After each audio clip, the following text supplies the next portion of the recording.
All right, Ron Goodall, FightHype.com. I'm here, happy to be joined with my guy, the one and only Red Spikes, man. How's everything going with you? Everything is good, man. Everything is good. How are you? Great, man. Pleasure to be able to get you because I saw your Instagram post about 2026. Don't ask me for anything, Right. like Yeah. so. Everybody got to get their life together. Yeah. But in 2025, I mean, you've had an amazing year as a team, as a coach, just as a brand. You guys have not just done amazing stuff, but set standards in boxing. So I wanted to congratulate, with all the success throughout the years, but especially, the one that really put the cherry on top of that illustrious coaching career. Yeah, definitely. Thank you. You Thank know, just wanted to just, I guess, get into the first thing is, towards the end of the year, you had a lot of amateur fighters out in nationals. I saw a lot of posting. I think you had like a female and a male Yep. fighter. So Yep. just what was going on in Texas? Okay, it was the U.S. Championships, so it was the big tournament. You know what I mean? The ones that get you an invite to camp or get you, on the elite team and things like that. It's a major tournament, and my girl Jasmine Gutierrez, she's 16. She's in the youth, and she placed third or fourth. She lost in the semifinals. So that was a very good placing for her dealing with, it's because it's very good competition at this tournament. So for her to, come out and make it to semifinals and arguably, lost a split and arguably, I thought she won the fight. And, she came up a little short. So for her, that's going to help carry her and further her career. So those moments for her, and for us, that's as a gym as a team, it was good for her. And my guy, Adonis Marcial, 165 pounder. That's not an Olympic weight, but it's still a highly competitive um, weight, of course. And he took silver. So he lost to the champion, and congrats to him. We lost the fight, and we got a little outclassed. Um, but it was a great experience for him. He did well. And they invited him to come be a training partner on the United States team. So that's something that a very big opportunity for him. That's something that I never got close to in my Mhm. career. So for me to be on the coaching side and see one of my kids get to that level, you know, that's very, you know, it makes me feel good in our gym. It makes us, make us feel good. It's no surprise because the tutelage that they're getting it from. I mean, it's from the B&B. I know I sound very what is like ass kissy or essentially like sucking up, but No, no, no, I appreciate it. We humble, man, and it's just, you never just want to get complacent. You always want to keep learning. And actually, that amateur tournament, it's a different kind of style. Like the amateurs is a different style. It's a different kind of environment that you have to adapt to because they're weighing in every day. You got to make sure they're eating right every single day. It ain't just like you weigh in once and then you hydrate. You got to make sure you're maintaining their weight, maintaining their intake. You're still working them out after fight sometimes, depending on their weight. So that's a different kind of challenge in itself. You go into these fights the next day and you don't know the opponent. Sometimes they got fights on the internet, sometimes they don't. If they smart, they're not posting their fights. Because coach like me, I'm looking for it and I'm a game planner. But we're gonna sit down and game plan for you. But a couple of the fighters did not have anything on the internet, and we had to make adjustments in the corner. Mhm. So it's a different kind of challenge, and big respect to top level amateur coach, to any of these amateur coaches, because it helps keep your mind sharp. Your Mhm. mind, you got 3 rounds to get it done with a guy that you ain't never seen or don't know nothing about.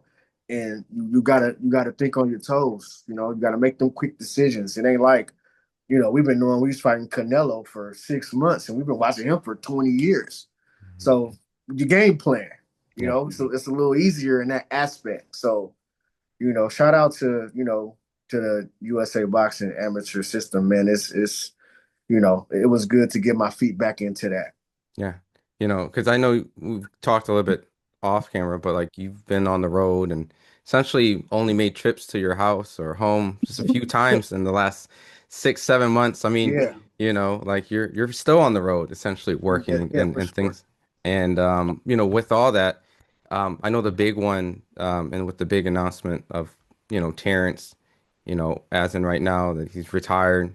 I mean, he's accomplished feats that, it's just, I don't know if you can even, like you gotta find the couple, few and different decades that, to try to compare what they did in their era to see if it's comparable. Like it's essentially GOAT talks, like Yeah, you guys collectively have done that. So just wanted to ask, like, that experience throughout, like reminiscing from start to finish. Did you feel that this was going to be the end? Like not just win, but win in emphatic fashion of all time greats? yeah. I felt that way. I mean, Terrence is a different guy, and all you gotta do is be around him for a day or two, and you can tell the difference. Mhm. If any coach, any fighter, anybody that has been around this man from even from his amateur days, like you see something in him. Like it's coaches that tried to get him to come with them, during his amateur career, wanted to take him. You know what I mean? So it wasn't like a surprise that people that know boxing, you know what I mean? And for me, been in my little brother's life for 25 years. And it was just how many people that come up short, and they don't come up short because they don't have the talent. They come up short because of politics or people shutting the door on them. You know what I mean? It's I'm sure there's plenty of stories where people just didn't get the opportunity. You know what I mean? So we knew that it wasn't anything with Terrence surprising. It was to make sure we got the opportunity. And then when we get the opportunity, we're going to blow the door off the wall. We're going to blow the hinges off the wall and pass with flying colors to make them want to see you again, to make them want to invest in you and put yourself, because it's a self sport. So you got some fighters that have privilege, they have a good backing, they have a system, they have a popular team or whatever, and we didn't have none of that, so we had to come up the hard way. But I think that's what makes us humble, that's what makes us gracious, that's what keeps our hard work ethic. We don't sit back and rest on our laurels. We want to get better, we want to do better, we want to keep studying, because we understand the grind and we understand the sacrifices that it took for us to get to this point. And kudos to my brother Terrence, because he put us all on his back and took us around the world with this. So, Mhm. many flowers to my brother. Yeah. And and I know Terrence always had that high level confidence, right? And Mm-hmm. so like as trainers, right? I know that an athlete, sometimes they say like fighters have a sense of delusional confidence, right? Like they believe in themselves to the point where until they show you, everyone thinks like you're insane, right? So as trainers, right? Like Mm-hmm. do you feel like you have to have kind of to match like that what public feels is delusion, right? Like Yeah, that level yeah. of confidence that's so high. Like was it Well, some people are delusional. Some people are really, the confidence is real. Some people's confidence is real. They work hard. They're smart. They're IQ. They've been through everything that you could go through, as much as you can in boxing, and they have that confidence. They got the pedigree, so they have the right to have that confidence. You know what I mean?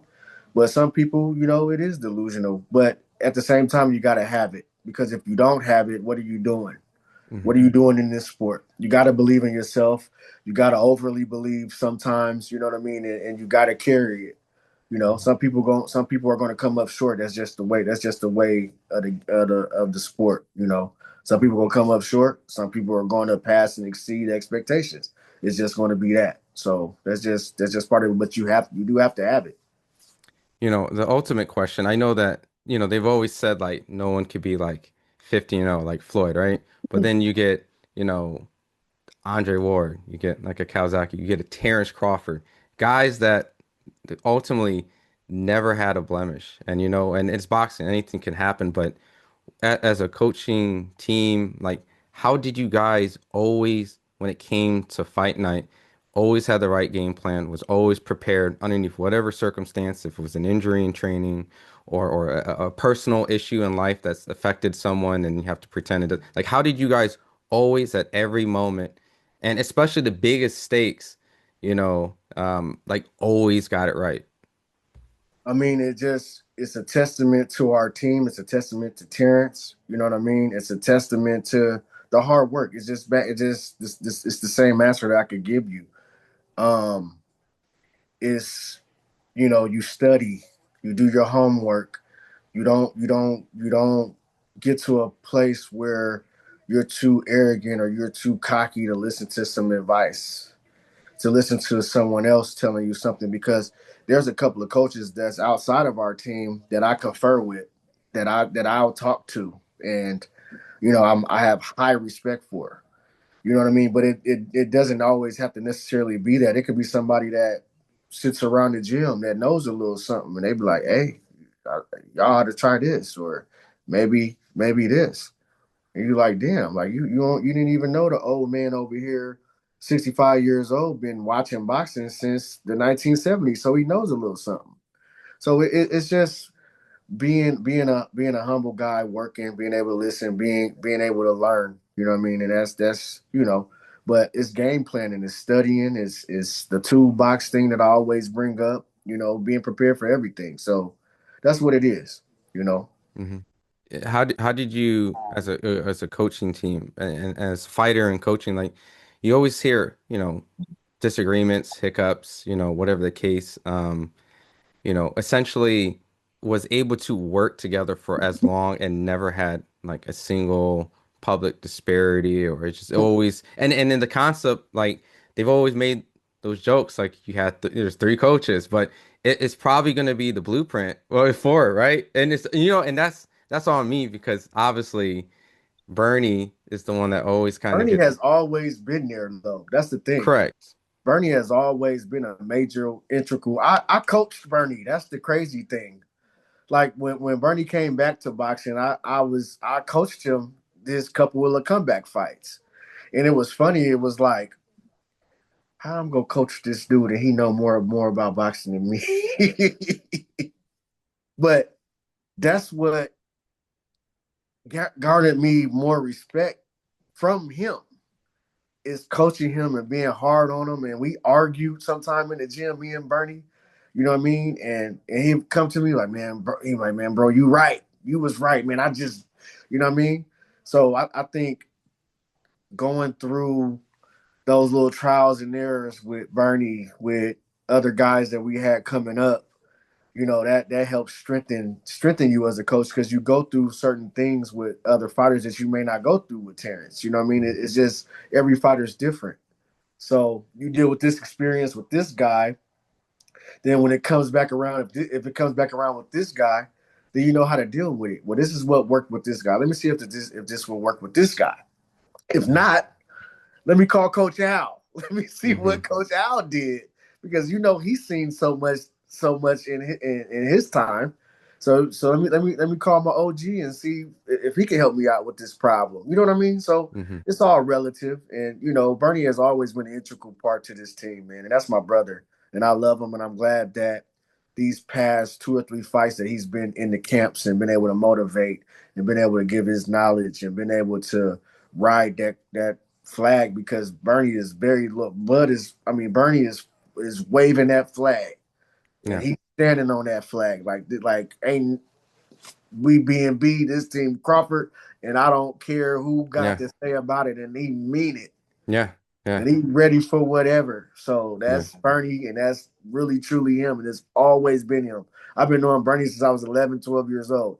That has Hmm. always been Bernie. Always very passionate, very matter of fact, very business like, very like loyal. That is Bernie. I got to give Bernie his flowers since we on here. You know what I mean? So that's my dog. That's my ace, man.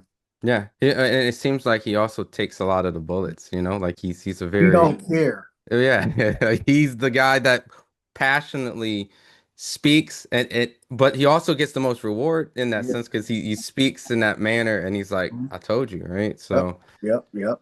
Bernie don't care, man. Bernie gonna say what he feels because he has been in this sport for so long and he's accomplished things in his amateur career. And he was one of the guys that I looked up to coming into the gym. You know what I mean? yeah. I previously already knew him. But he's one of those ones that you come in the gym and you watch him spar, you watch him fight, you like, you better listen to that guy. Yeah. You throw your jab like this, you better listen because you see what he doing. Hmm. You see how he outclassing people at the Hmm. top level in the amateur. So yeah, Bernie one of them guys, man. Shout out to my boy. It brings up now, I know you fought, you done Isao, Yep, Bomac, yep, Ernie. There's yep. always been this. I know it's just a statement and it's not necessarily always true, but I just wanted to get your thoughts. I know like Floyd has always mentioned the concept of like having a trainer who's experienced actually fighting, with Mhm. his uncle and his father. Like Yep. so I know it's a blanket statement because there's always, many different trainers, right? Fathers, sons, and all that stuff. But Yep. just Yep. Yep. in your opinion, you Terrence in his corner had four fighters Yes. that all fought, Yep. lace gloves, punched, been punched. Yep. So, Yep. what do you think about that concept? Because I know that that's a mentality that a lot of people either agree or disagree with. I mean, in one aspect, having a guy that has been a fighter can help you in ways because maybe they might see some things or see little intricacies that somebody may not because they've been in there. You learn a lot of tricks when you actually in there fighting. You learn how to get by. Sometimes you learn how to buy time.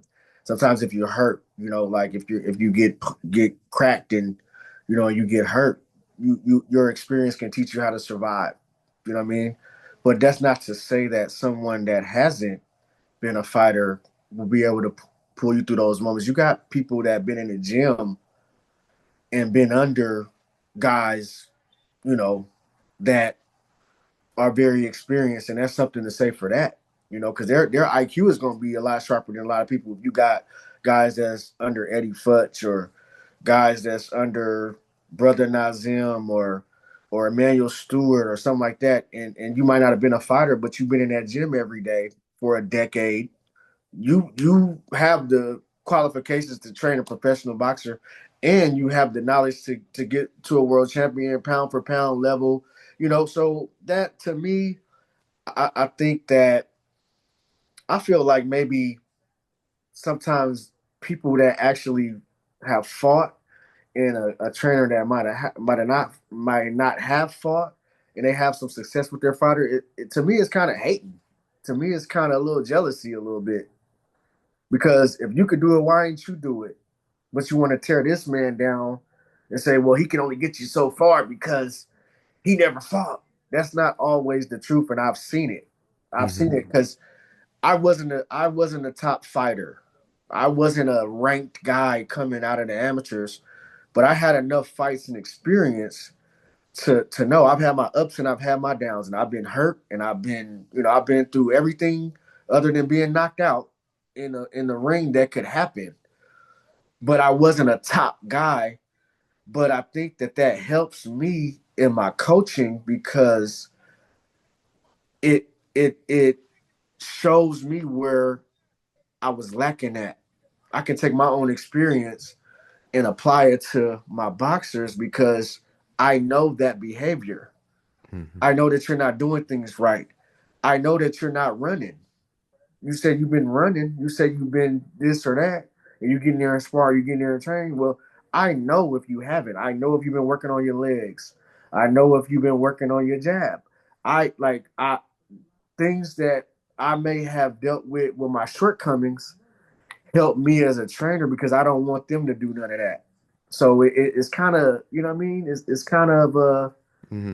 a little more complicated. I'm making it sound a little complicated because I can't really get to the point that I'm trying to make. But I feel like it kind of make you a little tighter when you ain't been a top guy. Hmm. You're Yeah. more patient. You know what I mean? Hmm. I could be wrong. I don't know. I don't know everything. No, but I think you make a lot of sense because it's just like life wisdom, right? I'm assuming, Yeah, right? Like you learn from your mistakes, and then when you either have friends or kids, like you tell them this is what I should have did, and right, and if you're willing to listen, right, you can right, benefit from it. right. So how do you I guess is there an art of teaching that to a fighter, or does the fighter come like that? Like are What they? you said it's a what you mean like an art of teaching? Yeah, I mean, I think that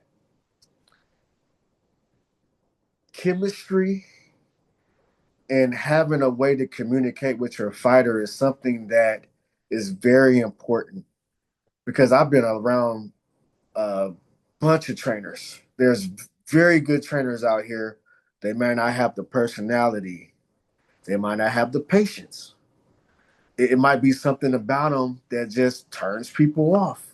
It could be anything, but they can have a whole wealth of knowledge in their head. So you got to be able to communicate with your fighters. Like you got to be able to teach. You got to be able to reach them because if you're not, then it's not doing anybody any good. If you can't help your fighter improve, and that's not even a knock on a trainer, you might not just be that guy for this guy. It's just like a relationship.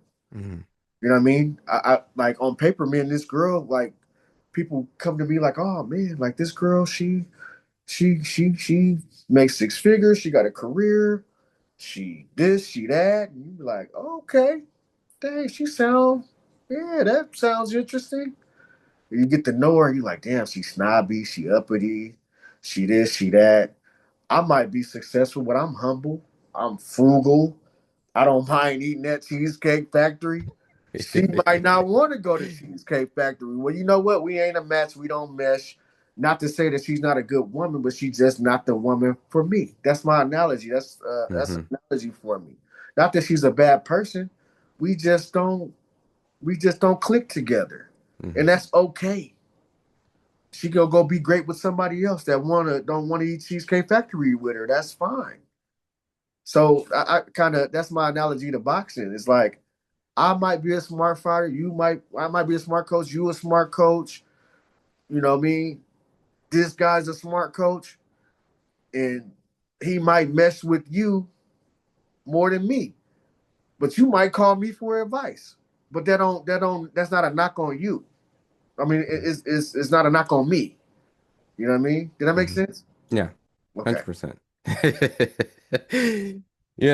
Maybe it's a simpler question, with Terrence retiring. I mean, is there a bittersweet moment where you're happy to see him out with all the money, the accolades, with his faculties, but it's like over, like in that instance of like those stressful nights of strategizing and get like, Yeah. like what's your overall, I guess, feeling now that when Crawford's now officially retired? My overall feeling. I mean, we had a long run, and like I said, he's been boxing since he was 7 years old, and he's 38 years old.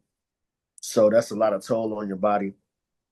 And for him to get out of the game with no major injuries, he didn't get hit a lot. Um, he's, a smart businessman. Like people don't understand how much good business he does. He's going to be fine. He don't need to come back and fight for money. It's not going to be that. And unfortunately, we see this time and time again when fighters they don't do right with their money when they in it. They might have made a ton of money, but they didn't have no one to guide them, or maybe they didn't listen. Whatever that got. But Terrence is great. Um, he's going to be fine after boxing. I'm happy to see him go because he's getting to that age. I haven't seen no slippage in him, so it's not like where damn he's slipping. I'm seeing him get hit. No, that's not even the case. He was sharp as hell during this camp, Hmm. and he like shit. Like he was mentally focused. He was sharp.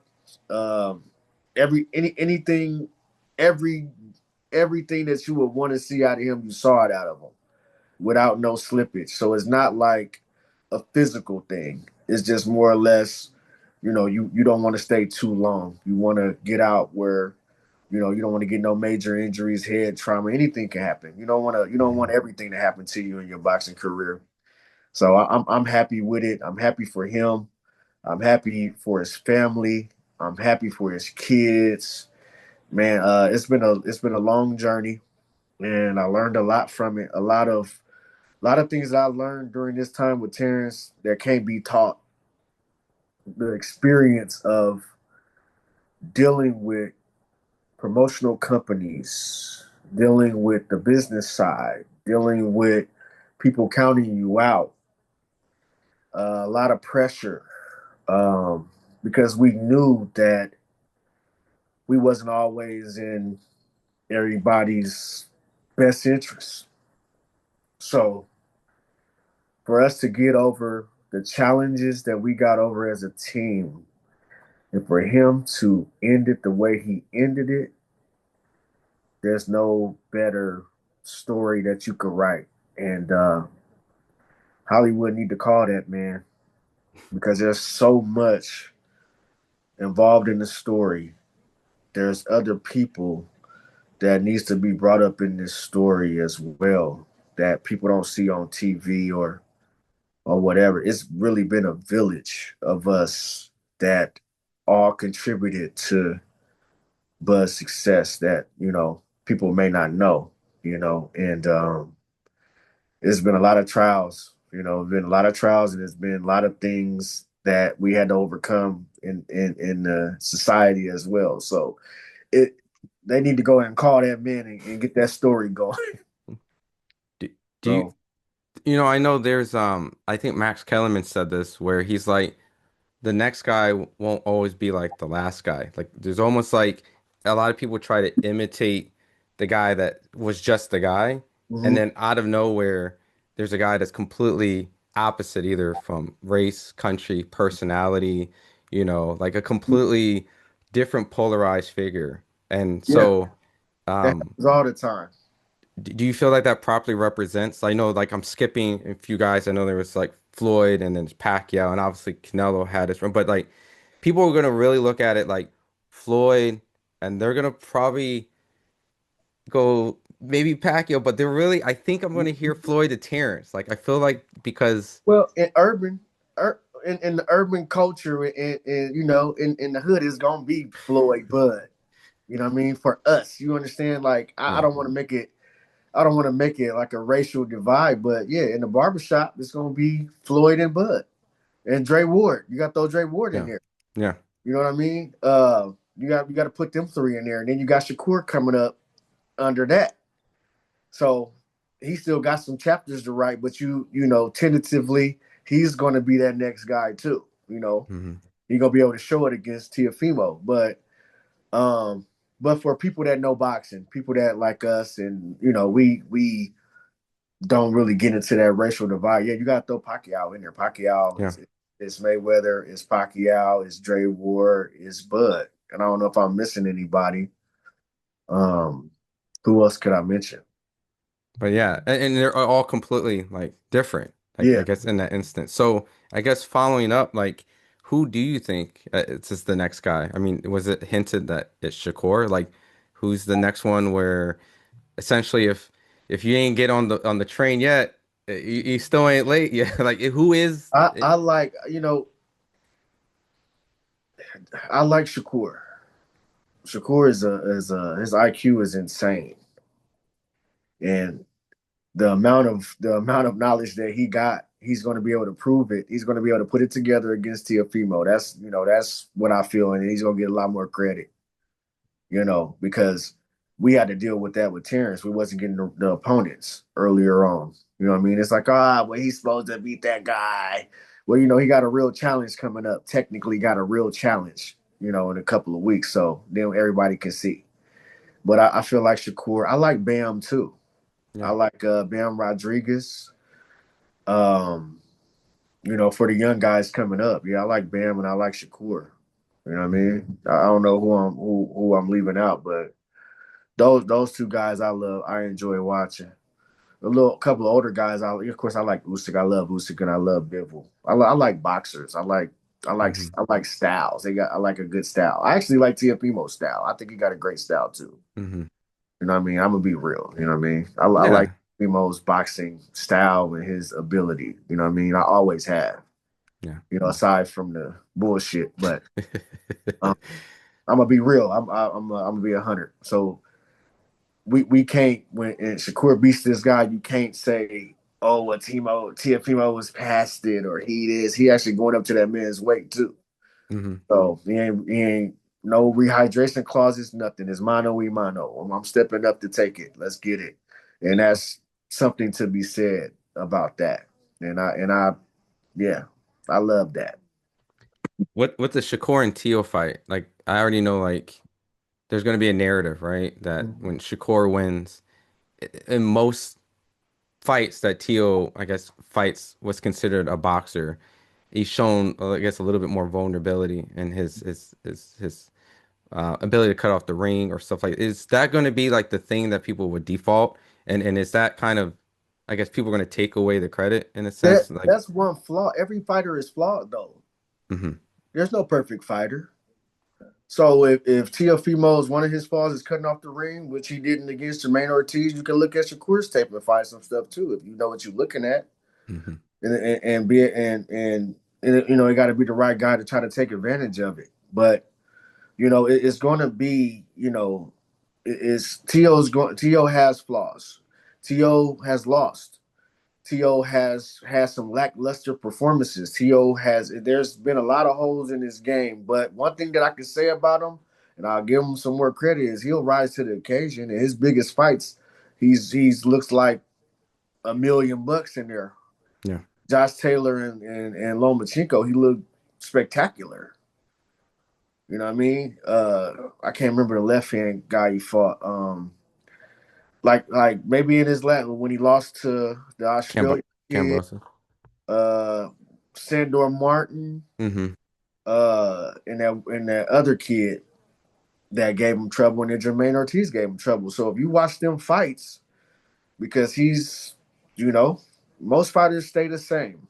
You know Hmm. what I mean? I don't know what he's in the gym working on, but most fighters, their habits stay the same. So you take some from those fights, you look at the fights he did excellent with, and you formulate a game plan. You know Hmm. what I mean? There's fighters that we've studied that have some of the same flaws from the amateurs.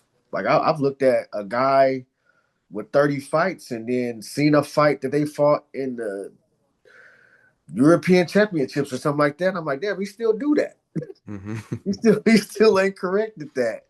But that's every fighter. Like some fighters, they get stuck in what they stuck in. So Hmm. it's just what him and his team is gonna come up with and have more than one plan to defeat him because Tio ain't no slouch and Tio can fight. Like Tio is a very good boxer, very good slick boxer, and he can punch a little bit too.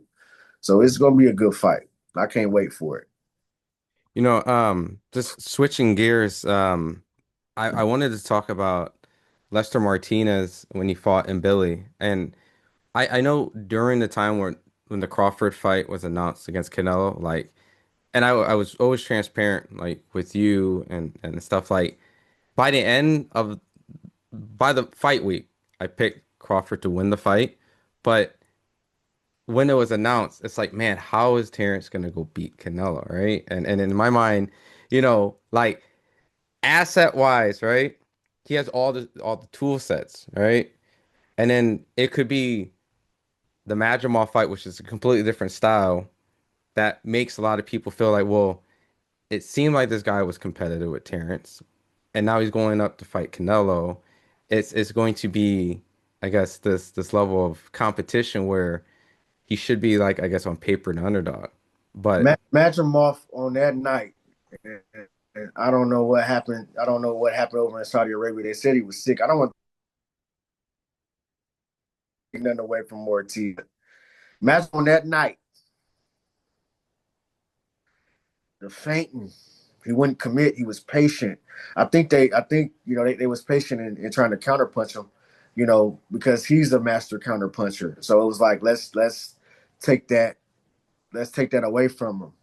You know what I mean? So he caught us being a little impatient, sometimes reaching a little bit.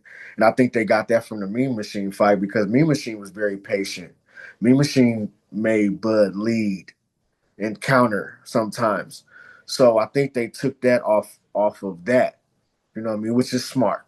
You know what I Hmm. mean? Like Diaz is a hell of a trainer. He got a great team. Imagine I've got a good pedigree.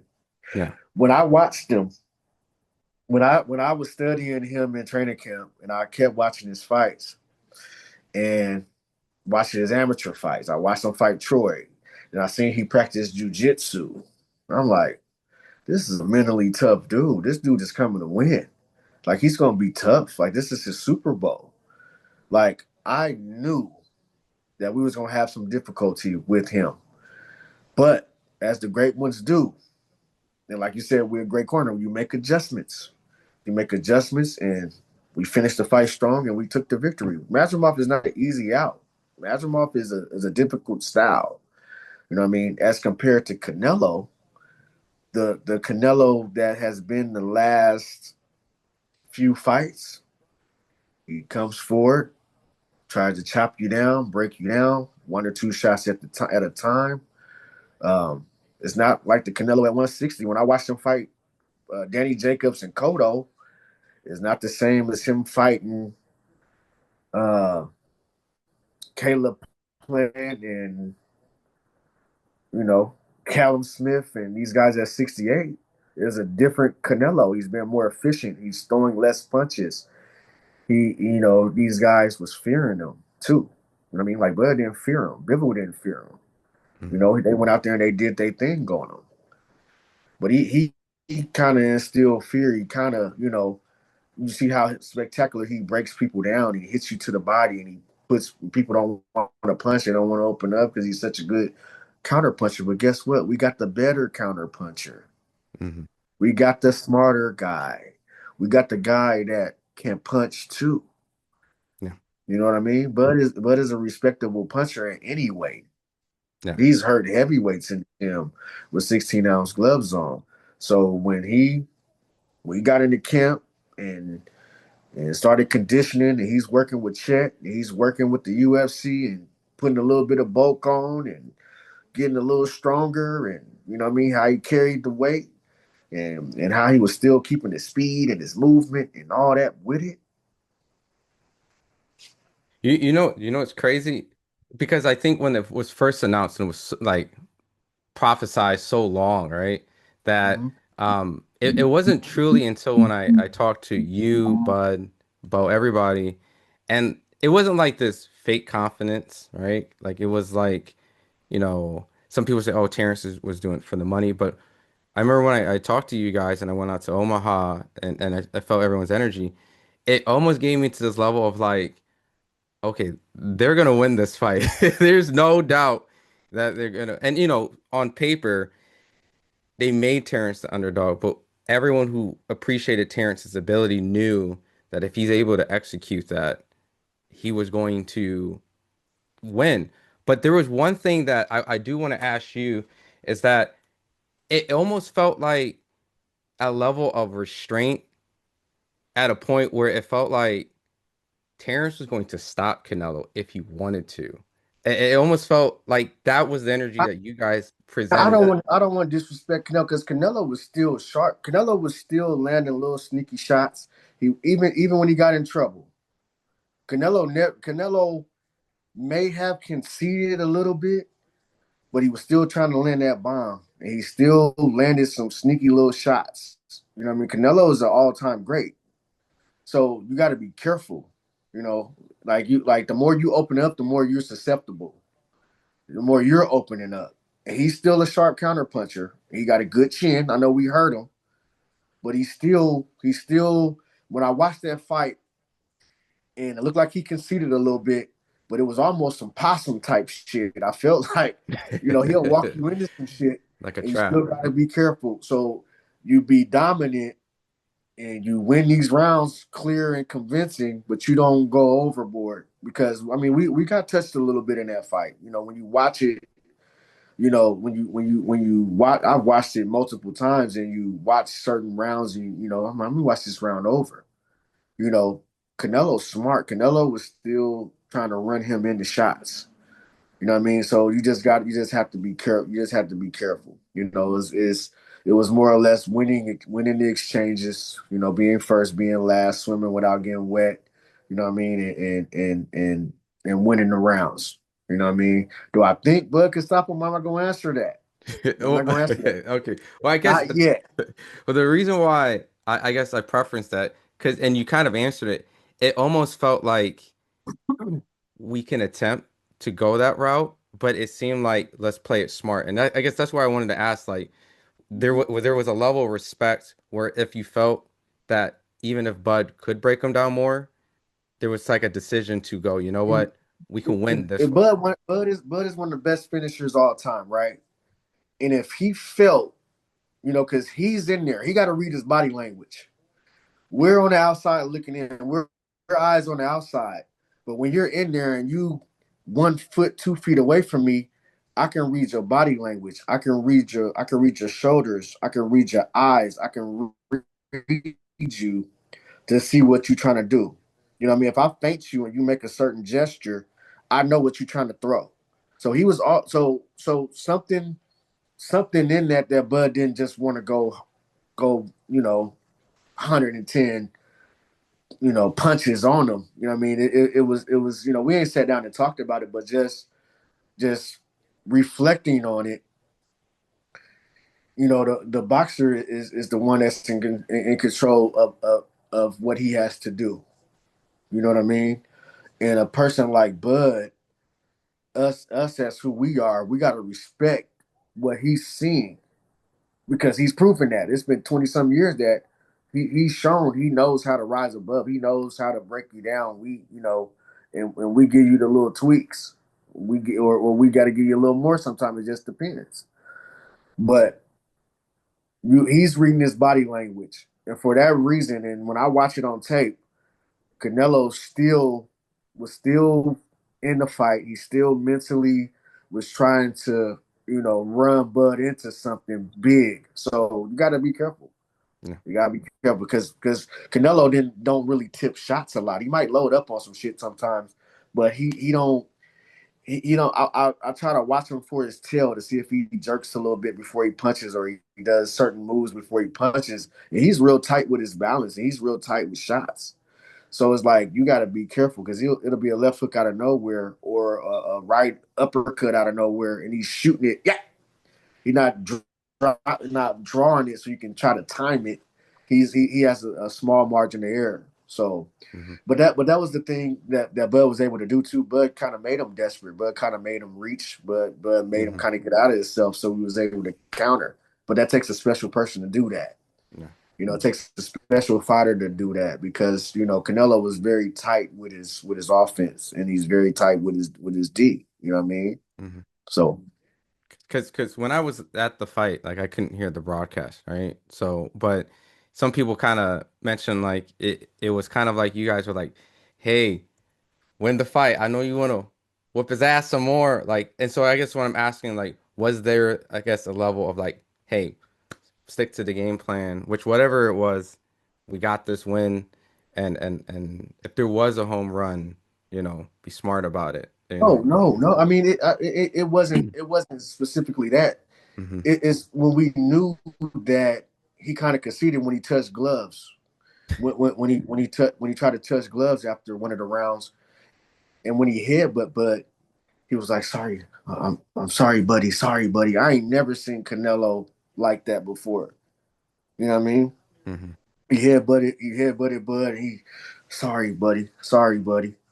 And then later on, I can't remember what round that was when he got hit with some shit and he like shook his head and then he tried to dap his glove. Like he showed his frustrations in there. So we seen that he's kind of conceding.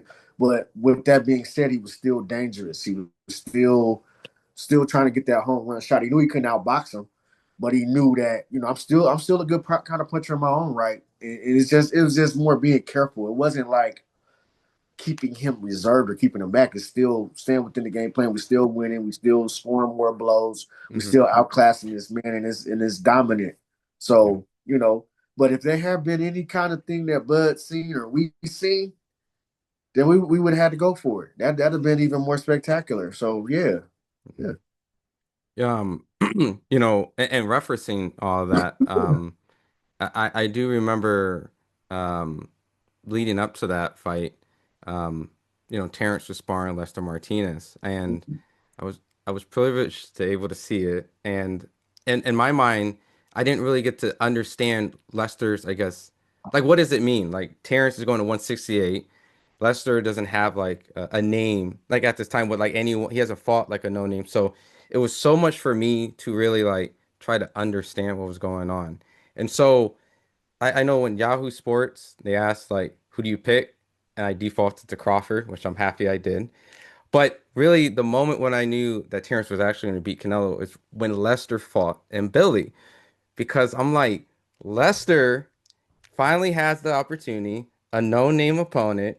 Because like I Yeah. said, I didn't really know what to make of Lester when he sparred Terrence. Hmm. But now I'm seeing what Lester did, and many people feel that he won the fight, Hmm. should get the rematch, Hmm. and maybe should be the next guy to fight Canelo by all means. So I guess I wanted to ask you about It's the Lester Martin. business. Let's forget all of that for sure. But that's the thing is like this fight right here is going to going to take Lester to that next level because he's seen where his mistake was. He's seen the mistakes that he made, and that was taking too many punches standing in front of him. Just anybody could see it. But Lester is so used to stopping guys, hurting guys. You know what I mean? And doing that, you kind of get accustomed to that, and you forget how good of a boxer Lester can box. Lester is a smart boxer too, and a smart Yeah, counter puncher. You know what I mean? He didn't show that this fight, but we've been in the gym with him for the last 3 or 4 years now. I think it's been 3 or 4 years, yeah, something like that.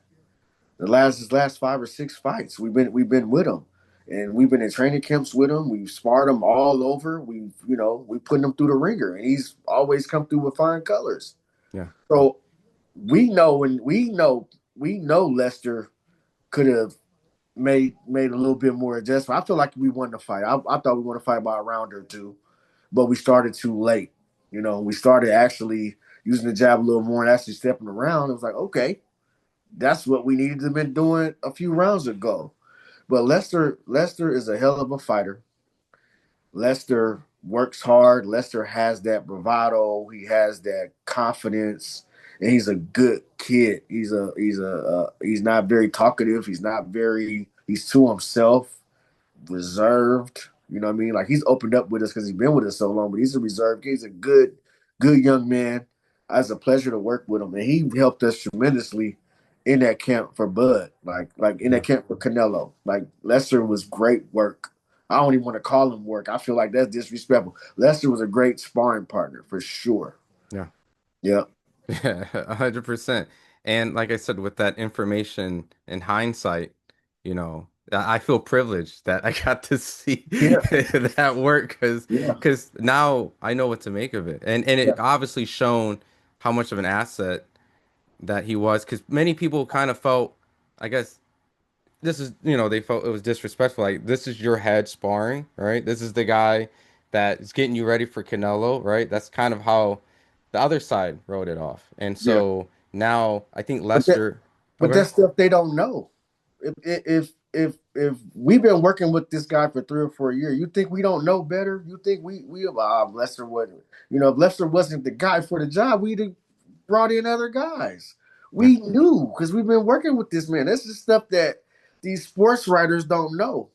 yeah, These media guys they don't know. So that's what they got to go off of. hmm, But we know. That's yeah, why it's a little frustrating for me, like for him to lose that fight, which I thought he squeezed it out. We could have won more convincingly because I know what he can do. I know that he has other things in his game, and he just fought a macho fight. You know what I mean? hmm, Because punchers and knockout artists, they get more reliant on their power and they forget they're boxers sometimes. yeah, But while he in there sparring Bud, you just can't walk him down and hit him. You got a box to try to get to him. So it's like, okay, I got to use my mind against this guy and really right in front of me. I got to be able to get this guy out. So I understand the thought process, but that's that's part of growing. That's going to be part of we're gonna be able to look back at that fight and be like, that was the turning point for Lester's career right here. And now we see, you know what I mean? We see, okay, Hmm. this ain't the same guy. You know what I mean? Like, it's just, it's we've been through this already. It's stages in Hmm. people's career that's going to define him later on, and that's going to be one of the fights we're going to look back on that small blemish and be like, okay, now I know. Hmm. So that's all it is. My final set of questions is just in regards of, do you think like, because Canelo at this point of his career, I mean, I know he's going to want to take the most lucrative fights and things like that, and he probably doesn't want to face another young, a young guy from the B&B camp after the fight that you guys produced with a game plan. So where do you think Canelo goes from here? Like as a fan, right? Not as a, what he should do, but as because you always told me you were always a fan of Canelo before you fought him, and you're still a fan of Canelo. So as a fan, I mean, do you feel like Will you can Smith make one? too. Mm-hmm. Yeah, but I don't want to bring that back up. But yeah, I was love them guys, man. But when they name come across on that paperwork, is fuck them. We gotta say fuck them. You know what I mean? In the words of the great Brian McIntyre, fuck them. Yeah. Shit, hey. And then afterwards, we can hug it out. You know what I mean? But Hmm. it's yeah. Do, What should he do?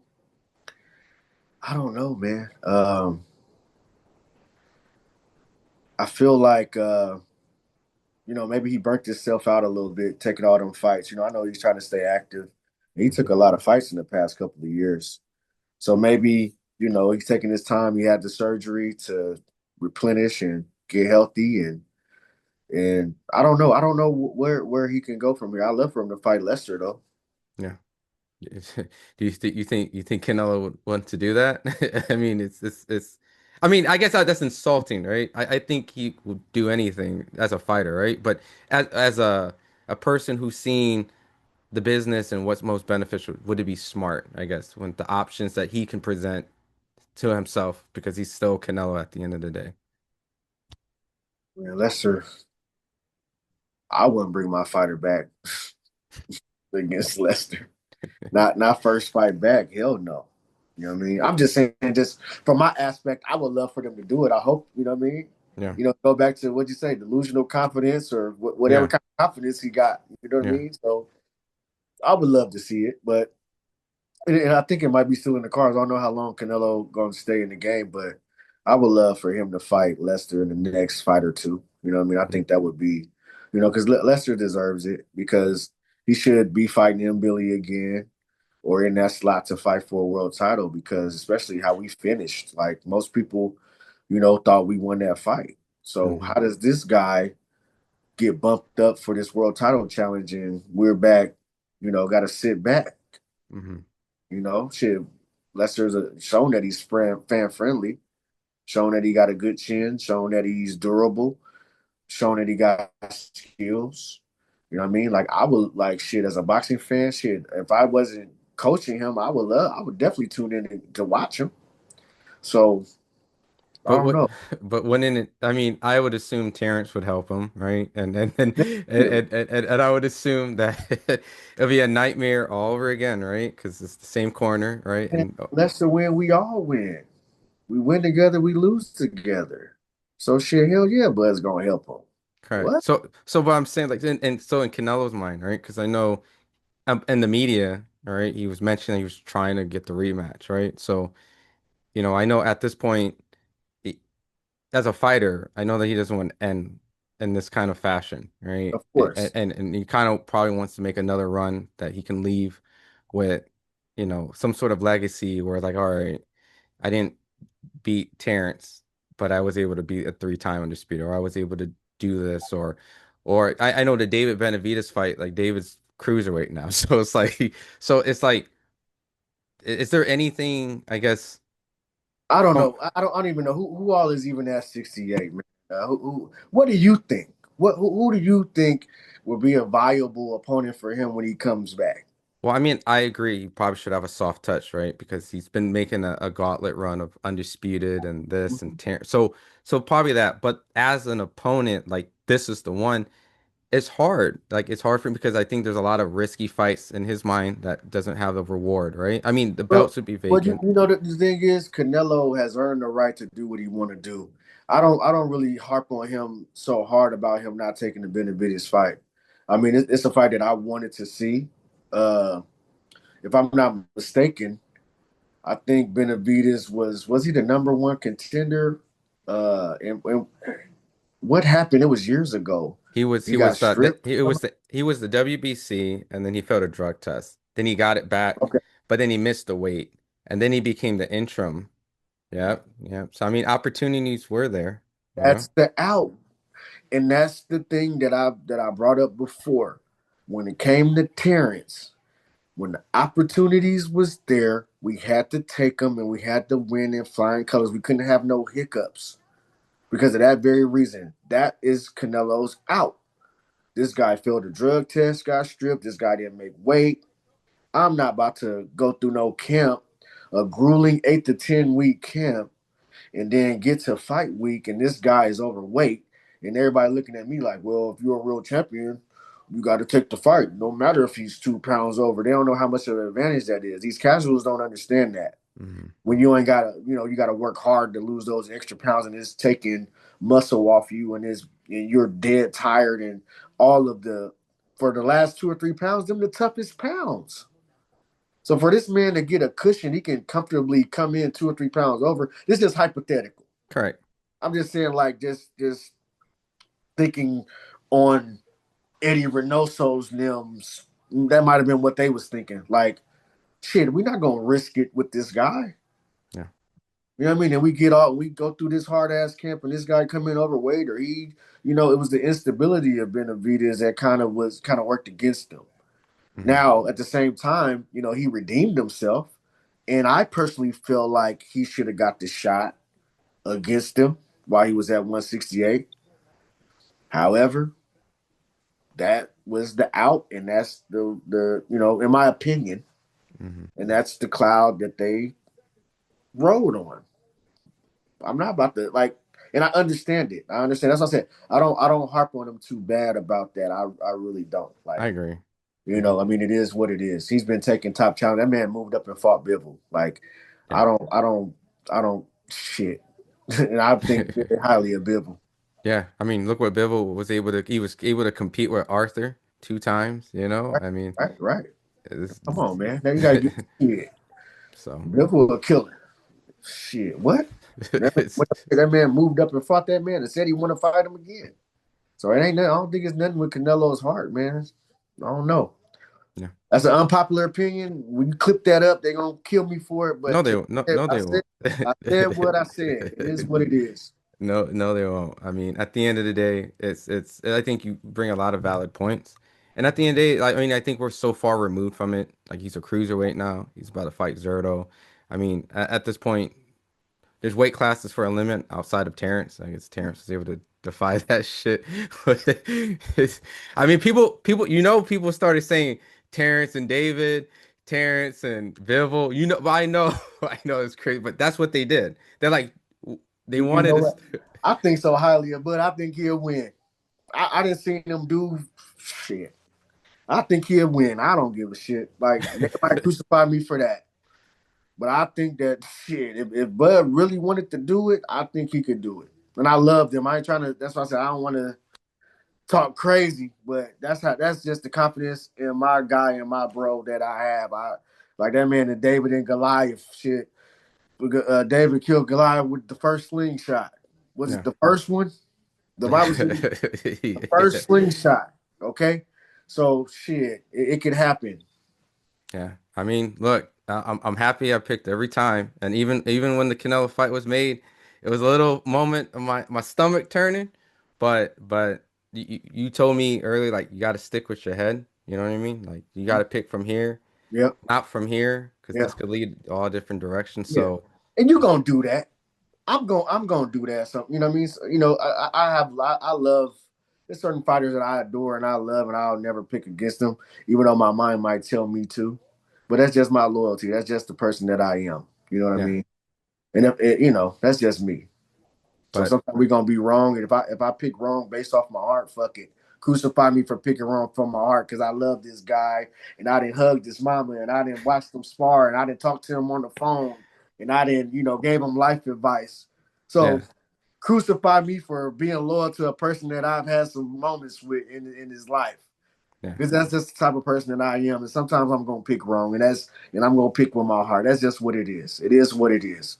yeah. You feel like the fans are when they meet a fighter, they meet a trainer, and they feel that way, justified, in that Yeah, sense. yeah, I think Hmm. so. I mean, I'm not, these guys that are fanatics. I don't like fanatics of anybody. I Hmm. don't like people that are overly hating, and I don't like people that are overly bandwagoning because they be saying some crazy shit. It's like y'all bringing up narratives that's good on our side, but it's bullshit. So stop it. You know what I mean? Just be stop being so fanatical about shit. Like a Hmm. lot of these guys don't even know these guys personally. Like I have personal relationships with a lot of guys. I've seen your favorite fighters do a lot of shit that I would never mention. You know what I mean? I've been around and I have love for guys. So I would never get sit here on an interview and be like, oh, guess what? I seen this guy doing, oh yeah, he was in the club, he was in the strip club. I seen him. You know what I mean? Like I would never do that. I don't have nothing to gain off that. And these people be doing that these days. Like if you allow me the privilege to be around you, or your whatever you doing is sacred. You know what I mean? That's just the type of guy that I am. And I got a relationship. I hugged and kissed your mama. I'm always gonna have love for you. Yeah, I'm always gonna root for you. You know what I mean? yeah. I just can't go against you. Hmm. That's how my loyalty and that's how my heart is. Yeah. So Yeah. On that note, this kind of ending, I appreciate you taking the time because essentially the coverage that I was able to do with you, Bo, Isao, Bernie, Terrence. I mean, essentially opportunities like that happen. I appreciate you guys being super cool to my dad at that moment. yeah, Y'all been cool with my girl. Obviously, you haven't met my little one, but Terrence has, like yeah. through FaceTime. But Heard. just appreciate just the journey because this has been a cool opportunity. I mean, obviously, you already know, like I was born in Omaha, but wasn't raised in You were Omaha. born in Bellevue. At the Air Force Base. Bellevue. That's not Omaha. Listen, when I get my birth certificate, it says Omaha, okay? But neither, I believe it when I see it. It say Bellevue on there. You was at hey, Upton Air Force hey, Base. I'll find, hey. When I went to school, I went from Omaha. Listen, I was born in Omaha. Then I lived in New York for a little bit, and I was raised in Ohio, right? So when people say where were you from, you know what I defaulted to? The last place I was New York, right? Because there Yeah. was a little bit of like, oh, Omaha So, wasn't so really. you trying to be buddy buddy with us and bring you up Omaha? You was here Well, for no, 10 days. well, you know what it really was. No, what really was this is cool. I only knew one person from Omaha. It was Malcolm X, right? Yeah. I was reading through books. It was kind of like more of like a roots thing, like going backwards, Right. right? Right. So you got this fighter from Omaha. Maybe it could be a little biased, like, oh, he's from Omaha. Like this is cool. Maybe I want to see him win and root. But you guys were the reason that I actually went back to Omaha. Everyone should go back to see where they're from, but Yeah. I never went back for whatever reason. Right. So I appreciate you guys allowing me to be so close and then Right. giving me the opportunity to go back to where I Definitely. was from and then actually see it as an adult. And Definitely. Definitely. It ain't so much to see, but you know what I mean. It is what it is. nah. I love my city, man. You know I'm from Chicago, but I was raised here, man. Everything that I've ever learned, you know, about life pretty much was on north side of Omaha. Yeah. So, I have love and value for this place. You know what I mean? Like it's a solid place, man. It's not, it's a place where you can grow, you can learn. You know what I mean? It's not a crazy, crazy amount of violence. Man, it is in certain, in certain aspects for sure, just like anywhere else. But I'm not worried about a lot of things being in Omaha. So I mean, shout out to the North Side of Omaha and the South Side Yeah, and Bellevue. and Bellevue. That's where Chet from. So Hey, shout hey, out to Bellevue. You and Chet, y'all my guys, man. Shout but out to Chet. Chet, Bellevue's finest. three-time undisputed strength coach, Bellevue's finest. And But you know what? Shit, Chet might beat a lot of two dudes up too. yeah, Chet get his hands on you, you done. That dude's strong, man. I assume so. I He mean, from Bellevue, so it don't none of that shit matters really. I'm just talking shit, but yeah, I know some people from the suburbs that will give you all what you looking for. So all that shit is a little overrated. I learned that early. I got a little scraps in little small town bars. You think, oh, you coming up here, you think you big and you bad. All these dudes sit around here and do is wrestle and fucking fight. And yeah, they from Ogallala somewhere. You know what I mean? You like, yeah. man, some dude punched me in Ogallala. What? I mean, Wayne's an MMA fighter. Yeah, He yeah. This dude been wrestling and fighting since he was 3. That's all they had to do out in these cornfields. yeah, 100%. Well, like I said earlier, I appreciate, you guys really representing Omaha. And for the people like myself, who's a little, it's a little, when you're young and developing and trying to understand yourself, felt a little lost or shamed in a sense where like, all right, there's nothing in Omaha. I, It's let me, okay. let me But get this out. made it cool to like Omaha, And and that's what I was gonna say. that Listen, is fine. That is wonderful. He made it cool to like Omaha. You know what I mean? He made us have some purpose. He put us on the map. And it was people before him too, but he put us on the map. He put the light on us. You know what I mean? Now it's cool. You know what I mean? These basketball players, they go out of town and play. Oh, they from Omaha. Oh, that's where Bud Crawford from. You know what I mean? hmm So, man, it's a good time. It's a good time to be alive here in Omaha, Nebraska, man. yeah. And to be fair, I could pull like my 10, 11, 12, 13 credentials. So it was, it was awesome though, for real, to cover you guys. Like I I remember, appreciate you. I like, appreciate you. You know how I told you offline is like, man, you have some morality. You know what I mean? You have some values in your journalism. You know what I mean? A lot of people don't. So it's good that it's the good thing. And this is why I said like I don't mind doing interviews. I like doing interviews with you. We have good conversation. We can talk about rap. We can talk about anything. mhm, But I don't like to get into messy conversations. I don't like to down fighters and talk crazy about fighters. So you don't ask me them questions that people want clickbait and they want all that. mhm, Now I might be able to give you some knowledge. I might be able to give you some insight. I might be able to do something for somebody, and I hope that I can. I hope that my words can bring some value, and that's when I'm talking to you is that's what I feel. So hopefully, like you said, like 10 years from now, somebody look back and they be like, man, I watched Coach Red interview. Man, I watched, I wanted to see what it took to be great. And I watched Coach Red, Bo Mac, Bernie, and they gave me a lot of gems. And hopefully that's what we leave in mhm, because that is, when I was a young trainer, I'm watching Brother Nazim, I'm watching Virgil Hunter, I'm watching Floyd Sr., Nacho Beristain, Freddie Roach. You know what I mean? I'm watching these guys, Eddie Futch, shit. I'm watching these guys and try to get as much information out of them as I can. Even when you watch old fights and you see them in the corner, I'm listening to the instructions, even to this day. I might sit here and watch a whole broadcast, HBO broadcast. You know what I mean? And Georgie Benton is in the corner with Pernell Whitaker, and I'm listening to what he's telling Pernell how to beat this guy. And then I'm kind of matching it up where what would I have told him? You know what I mean? That sometimes you got to do that. You got to what is the greats telling him, and what do I see, and how do I analyze that situation, and hopefully, you know, the next generation or even our peers can look and look into that corner and see Bo Mac talking to Bud and see Saul talking to Bud and be like, man, I like what he said there, man, and he went out and executed that round. Hopefully, that's what we doing. Hopefully, we paying it forward because I know I've been paid it for from other coaches, because boxing is not no secret. Boxing is there's no secret sauce to boxing. And sometimes you got to be shown the way, and sometimes you got to find it. And shout out to all those guys that I named. Rest in peace to some of them. Like I hope that's what our legacy entails moving forward. Awesome. That's I it. appreciate it, Red. Anything you want to tell the fans before I let you go? And Tell the fans, man, these taxes, man, these taxes.